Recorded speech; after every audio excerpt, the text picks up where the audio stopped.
Welcome back. I'm Helen I'm James. and we are Global Nomads. And in 2024, we sold everything we owned to travel the world full time and retire early. We have just completed our first year of nomad travel. We've had our Nomadversary, and we released a video on that from last week. So we'll put a link to that in the description, and that will go through some of the highs, some of the lows. Did we enjoy it? Did we regret it? Watch it and you'll find out. If you're watching this, then you've either made the decision to travel full time, or you're about to start, or maybe you've already left and are enjoying your travels too, and I just want to know what other people are doing. I know that's what we do. Um, if you're in any of those positions, though, we wanted to share with you some of our top 10 tips that we have learned in the last year. So step number 1, get your finances in order. This is the kind of thing you need to do 6 to 12 months before your magical date where you officially become a nomad and retire and change your whole life. Whatever date that will be, you need to get some of this preparation done a lot earlier than you actually think you will. A few things you need to consider. Debit card. Wherever you are in the world, you need a debit card to be able to withdraw money. The best one that we've found to do that is a swab debit card. Swab will allow you to withdraw money at any ATM, anywhere in the world, and we've tried it without any fees or any penalties. Any fees that are applied to you when you do use the ATM, Swab will automatically credit back into your checking account. And those fees can add up really quick if you're not careful. If you are someone that uses cash, those fees are going to add up. And on that point, kind of going off subject, but whenever you're abroad and they ask you, do you want us to do the conversion, whether it's an ATM or whether it's in a shop, never do the conversion. It'll cost you about 4 to 5% more.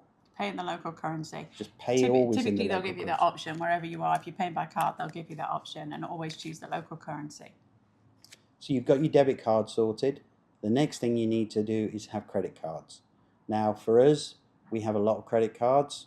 You probably know that we're points hackers, and we'll come to that on point 2. But you need to make sure that you have credit cards with 0 balances that will allow you to be able to withdraw money or spend money wherever you are in the world. And by that we mean we need MasterCard, you need Visa card, you need American Express. Some countries won't accept Visa, some countries won't accept MasterCard, or even down to individual stores, they can vary. We've actually been in an airport trying to book a flight, and we've had 2 cards declined. And one of them was an airline card for the airline that we were trying to purchase the ticket with, because they thought it was a suspicious activity. So they blocked 2 of our cards. Thank you, Emirates. Thank you, Emirates. Actually, it was really Barclaycard who operate the Emirates card, Yes. yeah.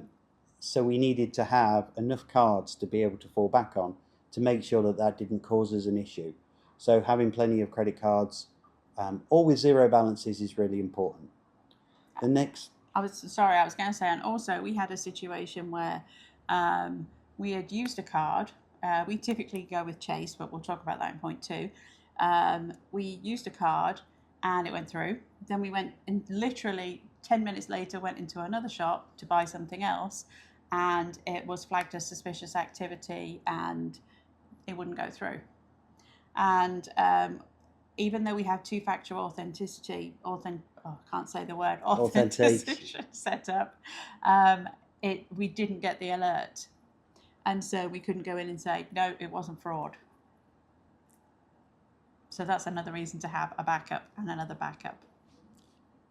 The transaction Helen's talking about is quite a large transaction. And then we went into... That one went through. That went through. And then we went into an Apple store to buy some earpods, using Apple Pay, and it still didn't go through. So these things will happen. Yeah. They are trying to protect your money, but it generally happens at the most inconvenient times. So always have backups, and then have a backup of your backup. We have money in 2 different countries as well, so that if everything goes wrong in the US, we also have some money in the UK that we can fall back on. Which brings us to our next point. The ability to save money and the ability to draw down your pot are 2 completely different skills. So you need to have a plan as to how you're going to draw down that money, how much you're going to draw down, how the mechanics are going to do it, how you're going to sell things to put the money into an account to spend the money, Or live off dividends. Or whatever your plan is. You need a plan, and it's a skill that not many people teach you about. We'll probably at one point do a video about how you actually, because it's quite a complicated thing to get your head around. But once you've got a plan and you're going for it, but you do need a plan. Do not go into this without having a well thought out idea of how this is going to work. So, credit card points and loyalty programs, point 2. Now, we should add, sorry to interrupt you, that we did points hacking before it was trendy. We have points hacked for over 20, what are we now, 2025? Well, 25 years. Yeah, 25 years. Our first major redemption was 2008, where we flew business class from the US to New Zealand and Fiji and had 21 nights in Hilton hotels for a grand total of $25. That we paid in fees. So ever since then, we have always points hacked. So we were a bit more aware of this before we set off on this journey and planned to accrue miles, basically. And we've accrued miles for many years. And that's an advantage we had because we had a small business. We were very good at spending money. We always have been. Funny that. Yeah. So learning the whole program of points hacking and things like that it was a lot easier for us because we had hundreds of thousands of dollars each year to spend, and that's not for everybody, but it might be for you. If you've got hundreds of thousands of dollars, maybe you just want to spend it. Yes.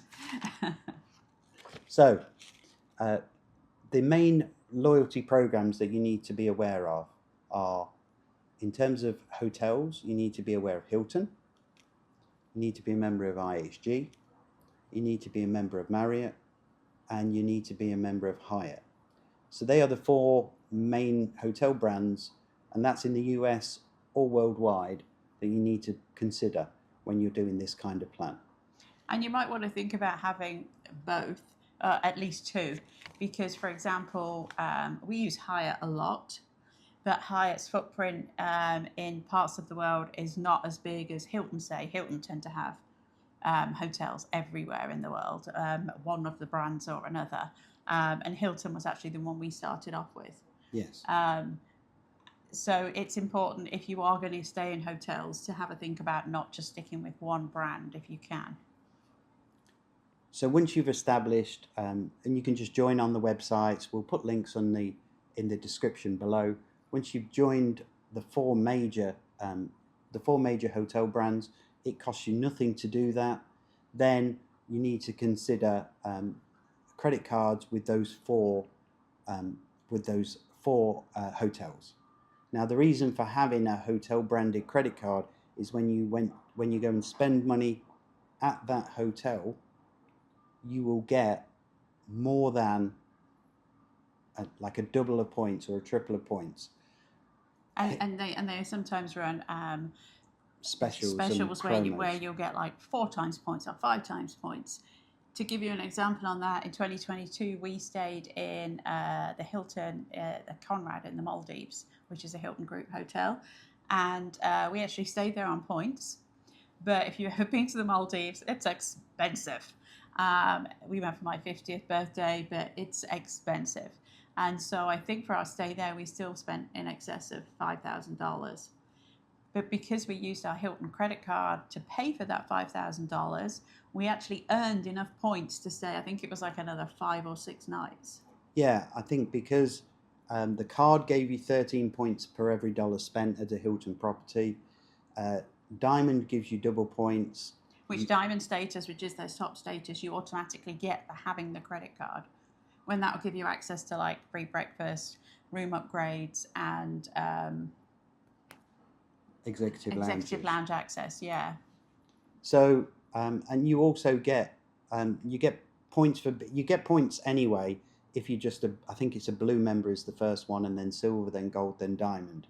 So you'll get points, and the more times you stay, or if you have this credit card, this will give you automatic diamond status. For example, we've stayed in maybe Hilton's for say 50 or 60 nights, maybe longer than that, and every single one we get free breakfast. We have executive lounges. We've had upgrades. That card cost us, I think it was about $650 a year. And we'll put a link to it, whether it interests you.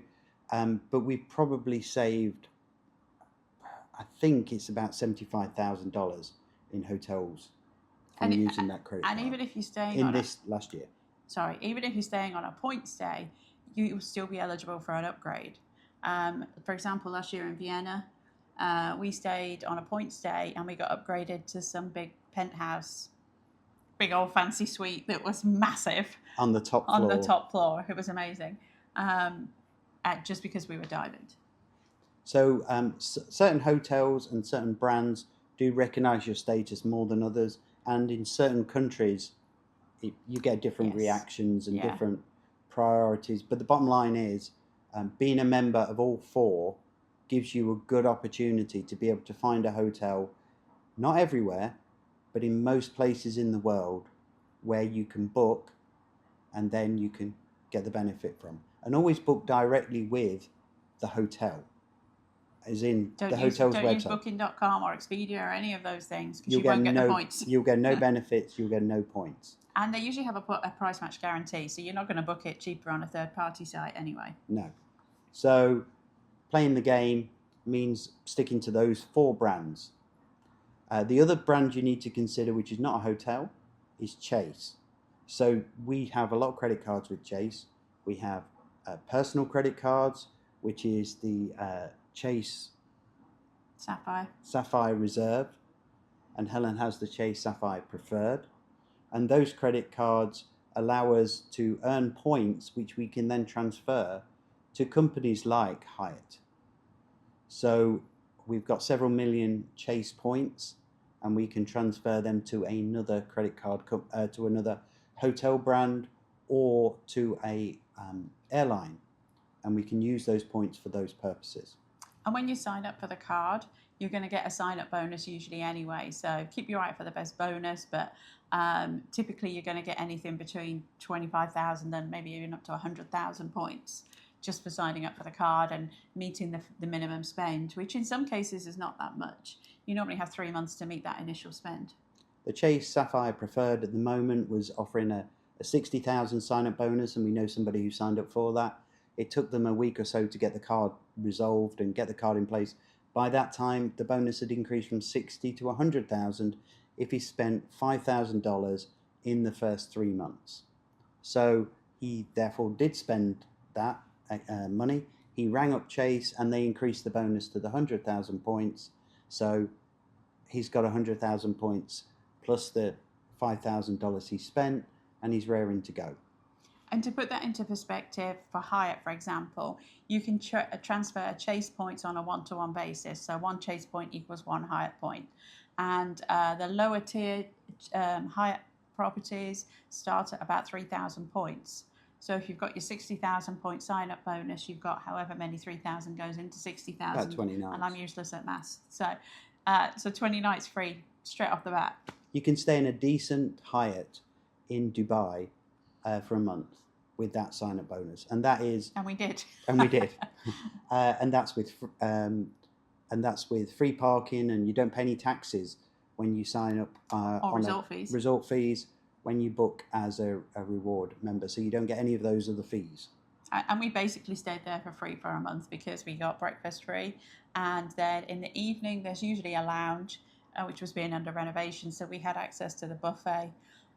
So basically we had breakfast and dinner included in that, and including alcoholic drinks, which in Dubai are not cheap. If you are a drinker, just having a glass of wine with dinner will cost you $15 probably. And you had more than one. And I did have more than one, yes. But it's, basically you then are on full board for free. And we had an upgrade to a suite, so. A very nice suite. It was, yes. And the other card that you need to consider is American Express.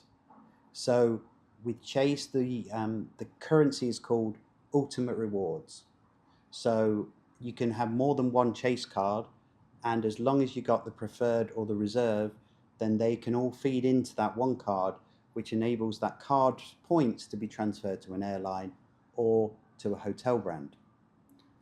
With American Express, it's membership rewards points, and there's a ton of American Express cards. I'll put a link in for a couple of them.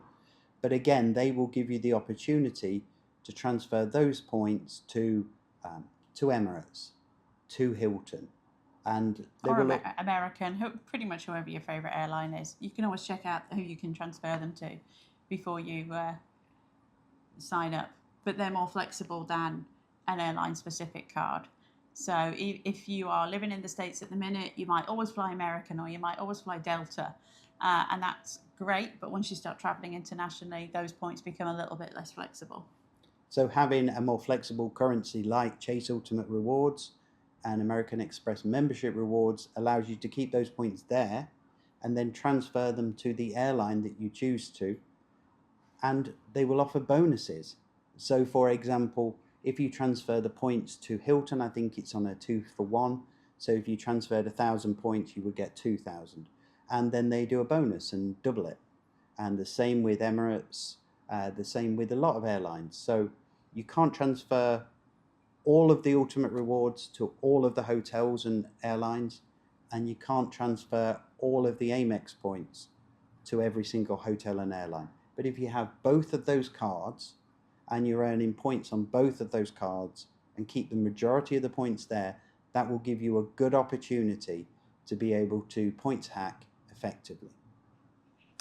So point number 3 is have a storage unit if you want to.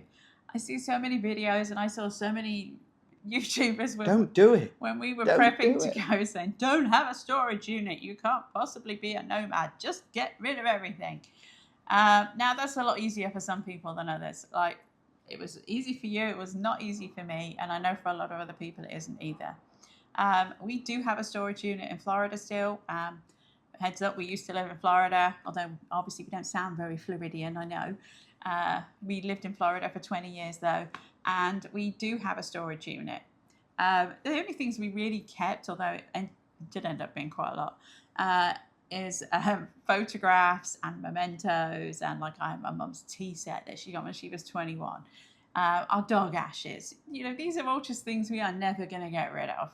So if you can get down to, you know, one little tote that you're going to keep in your kids' closet at home or wherever you're going to keep it, good for you. I admire you. That is not me, and I don't think you should be made to feel bad if you do have a storage unit. Plus, we don't have family that we could leave. We haven't got someone's room that we could shove a load of boxes in. We were going to have a storage unit one way or another. So it really wasn't an option, and we didn't know what country we were going to keep stuff in. We still have stuff in the States. We have a couple of things in the UK at your brother's, but that's like important paperwork that I didn't want to leave in a storage unit. But other than that, there was no way we were ever not going to have a storage unit. And point number 4 is healthcare. I know, especially in the US, Americans really stress about this not having healthcare and not having American healthcare, and it's all going to cost a fortune. Well, newsflash, it doesn't. Healthcare in the rest of the world is available. I know that might shock you, but it is. Everybody else needs healthcare too. So you can get healthcare in the rest of the world, and invariably it's going to be significantly cheaper than you were going to get in the US. We looked at lots of different healthcare options before we left, and we really couldn't find one that worked, especially because I have a pre-existing condition. I have an autoimmune disease which affects my joints and my mobility. That means I need all kinds of drugs. I'm actually going to do another video on that, so stay tuned if that's something you might be interested in. But it hasn't been insurmountable. I have been able to see doctors in different countries. It's scarier before you do it than actually. It absolutely is, especially in my circumstances. Some of the drugs are like crazy expensive, and I knew I'd have their specialist drugs that can sometimes only be available from specialist pharmacies, and so we really didn't know how or what things were going to be available. But I have had blood work done in the UK. I had it done privately, which for British people will be like, oh, the horror, you paid for something, when you have the NHS. And my appointment, a 30-minute appointment with a GP in the UK that I booked like 2 days ahead of time, was £40. So that's about 55-ish US.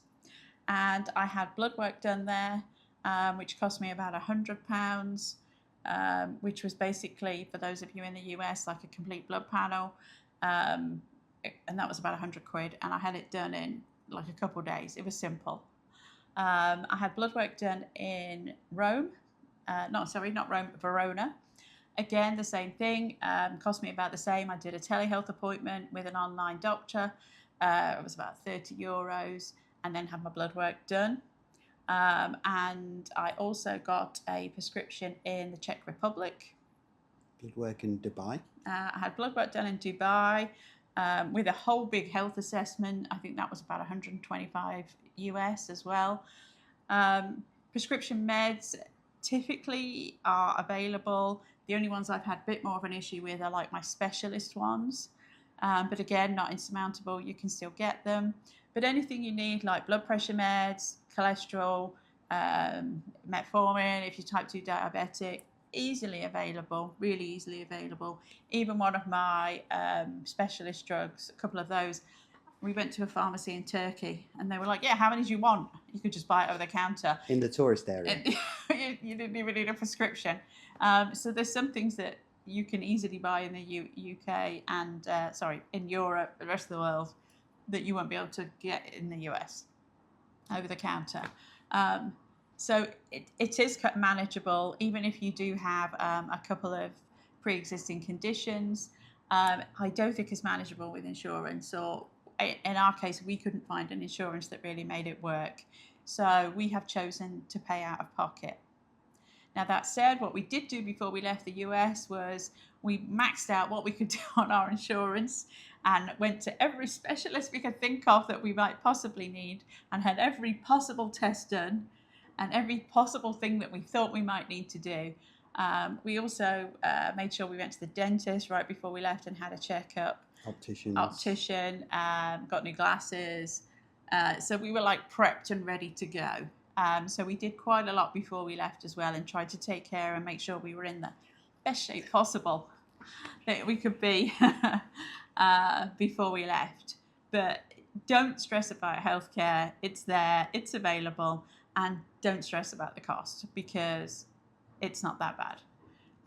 We are just right now in Kuala Lumpur in Malaysia. We just did our annual checkups. Again, we're going to have an upcoming video on that, on the whole process that we did there and the follow-up treatment that we had. So you can do it. Healthcare is possible in the rest of the world. I would also add to that the drug that Helen's currently on, she couldn't get approved with her insurance company. In the US, yeah. In the US, even though it was cheaper than some of the other drugs that she was on. And you'd gone through how many drugs? 5 or 6, yeah. 5 or 6 drugs. And the drug that we think is working, actually they wouldn't approve on a pretty good Florida Blue health insurance policy. So it's not always the best where you are. And although it's a really expensive drug, it's working out to about, I'm only on like month 2, but I think it's going to work out to about $500 a month, which is a lot. But trust me, if it means I can walk, it's worth it. But in the US, 6,800. Yeah, it was 6,800 to give you an idea on how much drugs are inflated in the US. Okay, point 5. You've got too much stuff. Sorry? No, you haven't. Yes, you have. You've got too much stuff at home, and I guarantee you, the first time you pack up, ready to go on that plane, ready to get on that cruise ship, you've got too much stuff. Yeah, even I agree with this one. That's strange, that, because you don't always agree with that. No, I don't know. So this is a difficult one. I think it's easier for men than it is for women, but you need to go through your house as early as possible and start getting rid of things. Donate, trash. Sell what you can. And I'll tell you now, it's depressing. Everything you've got is worth absolutely nothing. Nobody wants it. Nobody will give you any money for it. you'll just be glad to get somebody to take it off your hands. So when you go through and clear out your house, get rid of as much as you can. I think we started about 6 months ahead. Actually, a bit longer than that with selling stuff. I had a little bit of a handbag collection, shall we say. And I sold most of them on eBay. And I started that probably 8 months ahead of time, I should think. And I got decent prices. My particular handbags, I got back almost what I paid for most of them. But it's time consuming to take the photos and post them and all of that stuff. But it becomes a job. And then, just trying to sell these stuff. We sold some stuff on Facebook Marketplace, but I concentrated on the big ticket items first. And then worked down from there. So, like my handbags that were worth something. And we sold like... camera equipment. Some camera equipment. Jewelry. That's depressing, selling jewelry. Yeah. A little giant ladder, things that you might get a few $100s for. Drill bits, kits, we focused on tools. that stuff first. But like you said, when you come to pack your case for the first time, you're going to have too much stuff. You're going to have too many clothes. Yeah, well, you are.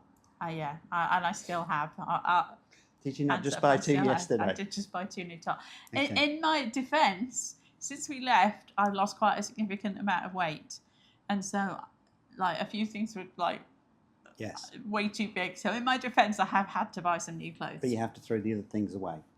Well, working on that one. Okay.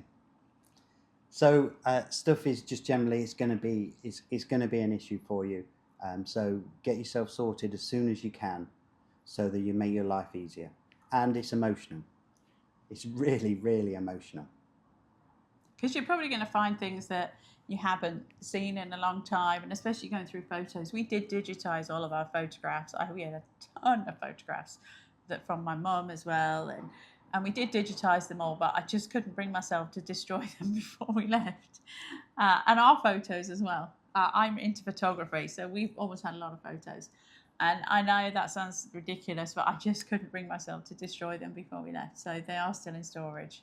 And we were going to have a storage unit anyway, so whether we kept one box in there or 10 or 37 or whatever it is, it didn't really make a great deal of difference. So we've got everything like that. But if ultimately if the storage unit got flooded and we lost all our photos, it wouldn't be the end of the world because we have them digitized. But it's an emotional thing. It's not rational. It's emotional.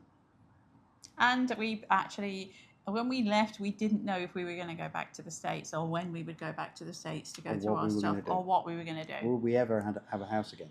Yeah. As it turns out, we are actually going back to the States for a visit in October, and we actually plan to go through the storage unit again then, and we're probably going to get rid of some stuff.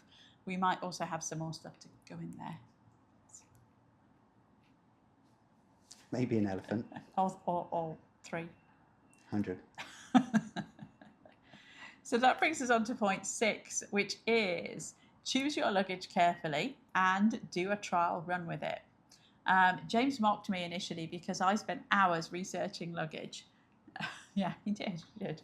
I spent a long time looking at luggage. We'd already decided we were going to do carry-on only. So we just have a carry-on suitcase and a backpack each.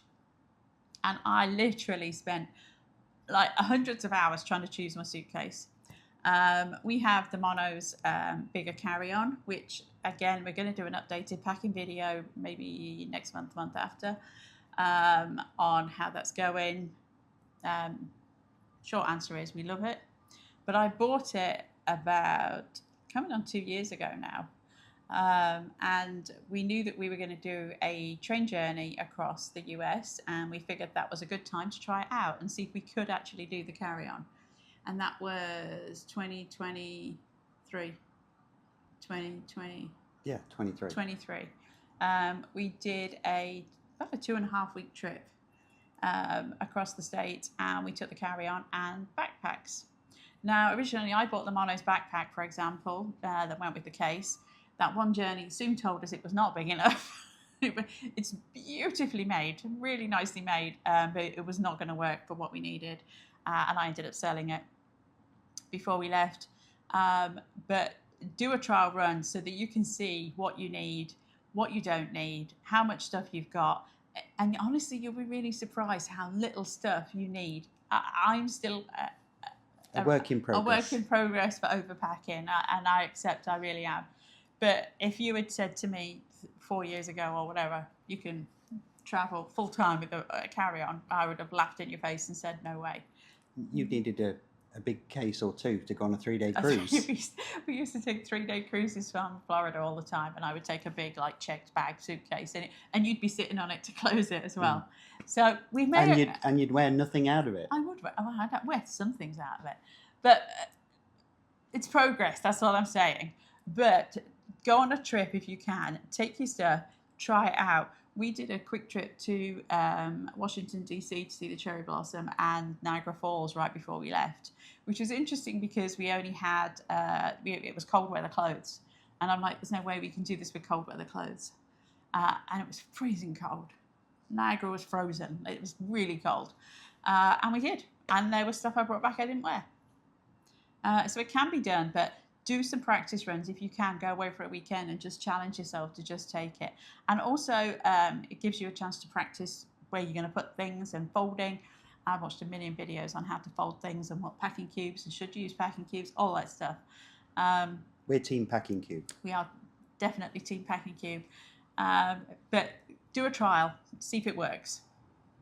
The other thing to consider is when you've actually got everything packed up, to either do a video of your own packing or take a little photo so you know where everything went, so that when you unpack it all, you know where it's going to go. I think we've got a photo of you did with a description. You did the little typing on. Yeah, I just put typing on what was where, yeah.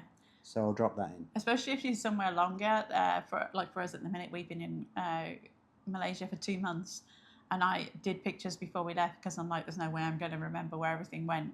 It was easy when we moved fast because I could do it, like everything went in its place and I could remember. But because we haven't done it for 2 months, I know I'm going to be like, where did it go again? Where did I put this? But it can be done, but practice. And if you do manage to do a few practice runs, a week or 2 weeks or longer, then it's a good way of demonstrating whether your relationship is up to this. When you go and travel, there's just the two of you. And for some people, that's great. We've worked together for 20 years now, since 2004. So we're with ourselves 24/7. With ourselves? With ourselves, with each other. We're with each other 24/7, and we have been for 20 odd years.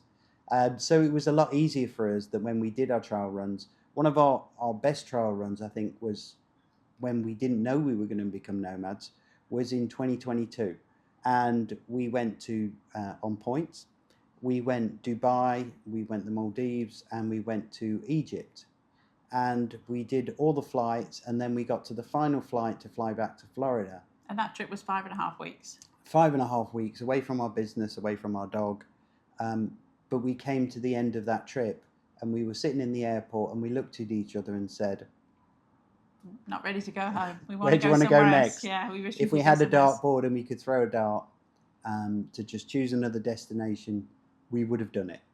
And that was after 5.5 weeks. And we've traveled a lot throughout. This is not a new thing for us. We've traveled all over the world, work allowing, and we've always managed to go abroad in different places. So this is a really good test for you.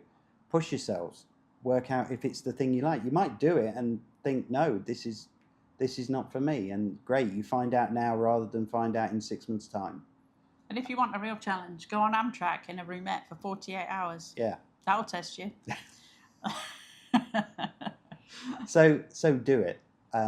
Do some experiences and make sure that you're both 100%.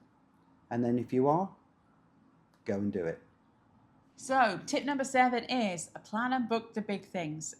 Since the pandemic, we all know that travel has gone crazy and everything's in such demand now.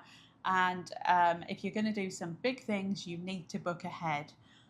For example, we are heading to Australia next year is in our plans. And when I say next year, I mean in literally 12 months' time, this time next year. And we want to do a couple of the long distance trains, and one of the trains we wanted to do is already sold out for the entire month that we wanted to do it, and they run it like 2 or 3 times a week, and it's already sold out. So if you're going to do big things, and typically how we plan is we put in the big things and then plan other stuff around it. So we might do a big cruise, like for example, in December we're going to Antarctica on a cruise, and so we had that booked in almost 2 years ago. Yeah, nearly 2 years ago, and then we planned the other stuff around that. So the stuff that we're going to do before that and after that we put in now. But one of the things we're going to do after that is go to Easter Island. Again, a lot of the hotels there were already booked, and that's for next February, nearly end of January, February, and a lot of the hotels were already booked. Galapagos, we had to book that 18 months before time. If we book that now, for the cabins that we wanted, is sold out. And it can be the case even for just hotels, even if you're not doing like big things like that. We found just trying to book hotels in some places, they're either sold out, you can't get all the dates.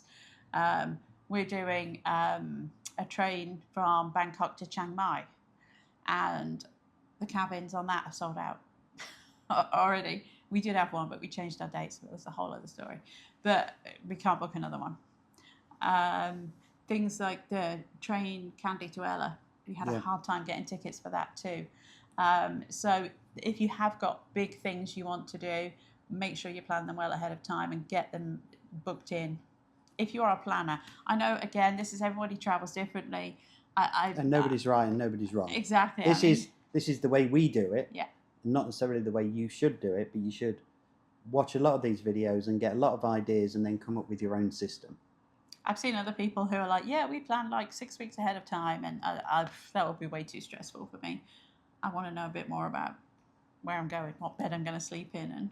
I mean, for some hotels, we've actually, which we'll come on to as one of our points, we've actually made a change to our plans, and we're going to go to Dubai for 5 nights. You can get into Dubai dead easily, no problem. Booked it on points, got an upgrade, no problem at all. We go to Abu Dhabi to go and see the Grand Prix. You've got to book that 12 months ahead. The hotel to stay there, 12 months ahead. Singapore, where we're going in September, October, again, you've got to book that 12 months ahead. The flights in and out, you've got to book 12 months ahead. And if you want to fly business or first on points, there are very few seats get released. Yeah. You've got to book those early. And then you slot all the other bits in together. We have spreadsheets. You do. I do. I love spreadsheets. I just say, where are we going again? Yeah. Yeah. I know where I want to go, but Mr. Spreadsheet detail guy, that's not me. Have your roles. There's another top tip. Yes. Have your roles and know them. Yes, and stick to them. Yes, because nothing would get packed or we'd get anywhere if it wasn't for me, but he's the spreadsheet guy. Okay, so this is point 8. If you've got to this stage, then you're on your way. You've got your plan and you're getting ready to go. So the next consideration should be communication. The things that we use are eSIMs. We have iPhones, so we use eSIMs, and we use Holafly and Airalo. Airalo tends to be our go-to because it's cheaper. It's not unlimited like Holafly, but it is less expensive, and most hotels and places will give you Wi-Fi. We're in an Airbnb at the moment, and we've obviously got free Wi-Fi here. We only really need this when we actually are out getting a Grab or an Uber to go to somewhere, or we're out of the apartment. So getting an eSIM and working out how you actually use them is very important, because you will need them when you get out the airport and everything else. If one of you has an Airalo eSIM and one of you has a Holafly eSIM, then that enables you both to be able to communicate, because sometimes Airalo is better than Holafly and vice versa. So having the two, one on each phone, can really help you. But honestly, in most places, Airalo does the job, and it's a lot cheaper. So our go-to point is Airalo. The only one place it hasn't worked very well was Madagascar. Yes. Which probably not on everyone's list to go to Madagascar anyway. But that was the one place, and I think obviously you're in a country where there isn't great connectivity maybe anyway. So that was we still managed to get it in the big cities, but it was pretty spotty coverage, but generally Airalo has worked really seamlessly and cost effectively. Like you said, the biggest issue was working out how you register with your next country. They do region-specific eSIMs though. So, for example, when we were in Europe last year, we signed up for a European eSIM, and then when we moved from country to country, you didn't have to re-register. It automatically updated on your European eSIM, as an example. And another thing to consider on the phones is you're going to have to lose your carrier. You're not going to keep, if you're in America, you're not going to keep Verizon, or you're not going to keep T-Mobile. Or you might do if you're a millionaire. If you're a millionaire. Because it'll be way too expensive. I think it's $10 a day. Yeah. To make calls on a calling plan. So you can keep the number, but you're going to transfer it to a different company. You're going to transfer it to someone like Google Fi or Google Voice, and they will hold your number, so you can still use your number, but you will have no data plan. So if you're with T-Mobile, you have a data plan and a call plan all built into one. You're now going to split those up. You're going to have one company that holds your phone number. You're going to have one company that holds your data plan. Airalo would be the data plan, and Google would generally be your phone number. And that will allow you to keep your number and make calls anywhere in the world. And you also need that to do the two-factor. Two-factor authentication in all your banks, which you should have set up if you're accessing your bank accounts and things like that. Banks brings you on to the next point number 9, which is VPNs. If you don't know what a VPN is, it's a virtual private network. It allows you to be able to cover up the destination that you're actually in. So we're in Kuala Lumpur, but our iPhone thinks that we're in the United States, in Seattle at the moment. Because we have a US VPN set on there. So setting the VPN can be set for any country you want. So that would enable you to be able to access your bank accounts when you are outside of the US, with them not flagging it that's saying, why are you accessing a bank account from Malaysia? So VPNs are really important. If you're going to do this, you have to have a VPN. So just download one. We use NordVPN. None of this is sponsored, by the way. We're not big enough for that yet. But none of the Airalo, you'll see lots of people advertise. This is just what we do. But this is just what we use. There are many other companies that do it, but we use NordVPN. And we use NordVPN on our phones. Helen uses it on our iPad. We use it on our desktops and laptops. And it also protects if there is somebody trying to get access to your information. Let's say you're in an airport where you're using free Wi-Fi. That's never very secure. Having a VPN allows you to do that.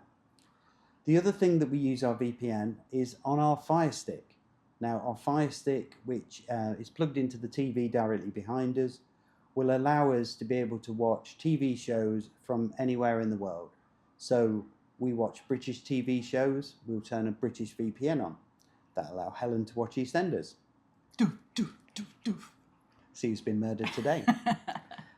If we put a US VPN on, that will allow us to watch things like the Chicago Fire, Chicago PD, and all the other shows that you get used to watching. Oh, I'm sure you Americans out there love your sports. Yeah. And you can actually, if you put the UK one on, you can watch our local football team in the UK as well. Yes. So it gives you the flexibility to be able to watch TV from anywhere you want. And so you have the VPN allows you, I think Nord allows you 10 devices. So we have 2 iPhones, 2 laptops, 1 iPad, and the Fire Stick. So that's only 6 devices. It's not very expensive, like $100 a year. It's something that you are going to have. It's an essential. You do not want to be on free Wi-Fi when you're checking your bank accounts, when you're checking your stock portfolio, or when you need to access your bank account and the bank says, we're not going to allow you access, which we actually had in Dubai.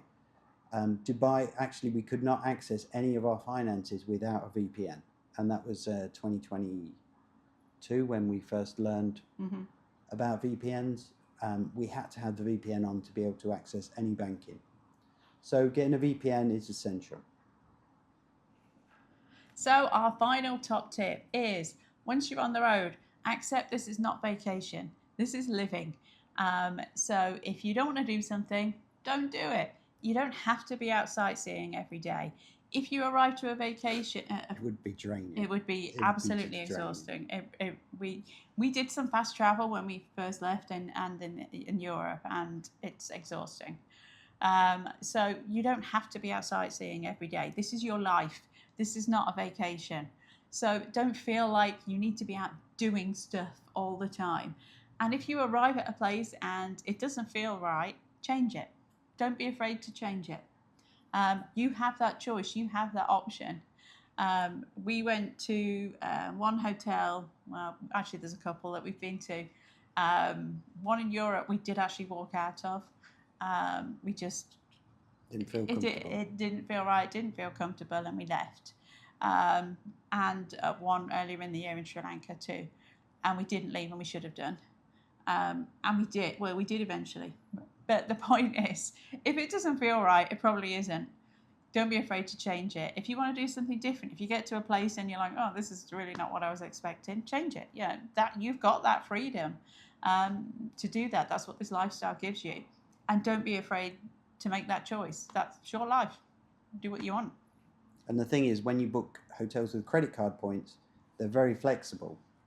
You might get charged one night if you don't want to do it and you want to go out, or you can cancel very easily with most credit cards. So credit card points are very flexible, and that allows you to have a degree of pivoting. Also, if you stick to the 4 main hotel brands, you kind of get, it's not 100%, but you do get a kind of consistent approach.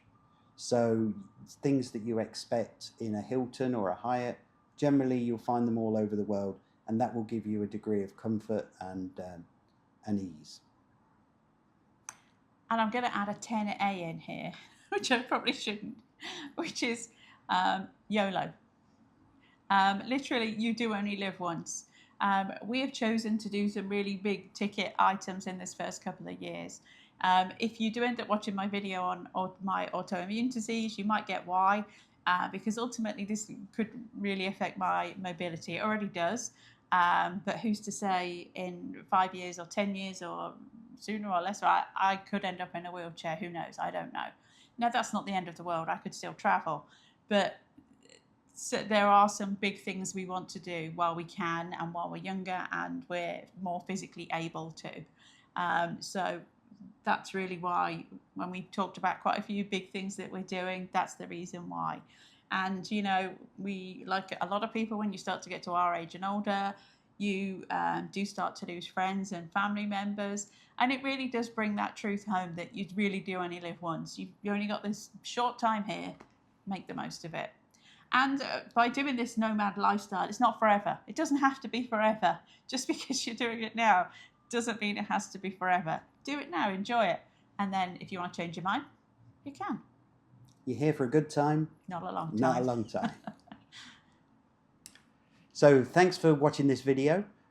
As I say, we're going to link in the last video, which is our Nomadversary, in the comments. So please get a chance to look at that, like and subscribe. And in our next video, we will be doing a autoimmune disease video, or a health video, shall we say. We can do a couple of health videos. I know, it sounds gripping. Yeah. We're doing an autoimmune video. Yeah, everybody's going to sign up for that one. If you want an autoimmune disease, let's do that. You might.